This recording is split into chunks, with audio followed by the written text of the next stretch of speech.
ഇന്ന് ഉണ്ടാക്കുന്നത് ഒരു ചെറിയ പപ്പയ എരിശ്ശേരിയാണ്. അതിലേക്ക് ഒരു ചെറിയ പപ്പയ ചെറിയ കഷ്ണങ്ങളാക്കി ഇത്തിരി ഉപ്പും മഞ്ഞളും പാകത്തിന് വെള്ളവും കുറച്ച് കറിവേപ്പിലയും ഇട്ട് 3 വിസിലെടുത്ത് വേവിച്ചതാണ്.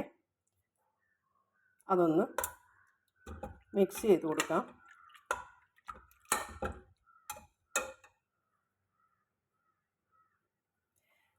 നന്നായിട്ട് മിക്സാക്കിയിട്ടുണ്ട്.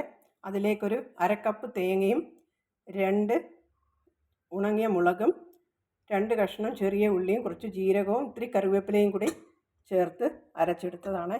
അത് ഒഴിച്ചു കൊടുക്കാം. ഇത്തിരി ലൂസായിട്ടാണ് അരച്ചിരിക്കുന്നത്. അതൊന്ന് നന്നായിട്ട് മിക്സ് ചെയ്യണം.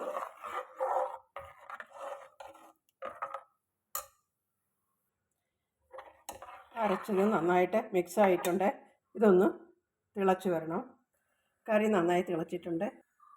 കടുക് വറുത്തിട്ട് കൊടുക്കാം. 2 ടീസ്പൂൺ വെളിച്ചെണ്ണ, 1/2 ടീസ്പൂൺ കടുക്, 2 ഉണങ്ങിയ മുളക്, ഇത്തിരി കറിവേപ്പില,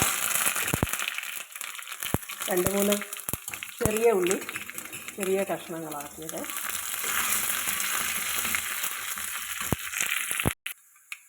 അതിൻ്റെ കൂടെ 1 ടീസ്പൂൺ നാളികേരം ചെറിയതും കൂടി ഇട്ട് കൊടുക്കാം.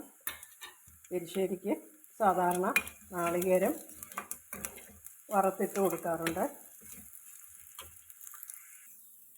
കടുക് വറുത്തത് റെഡി ആയിട്ടുണ്ട്. ഇട്ട് കൊടുക്കാം.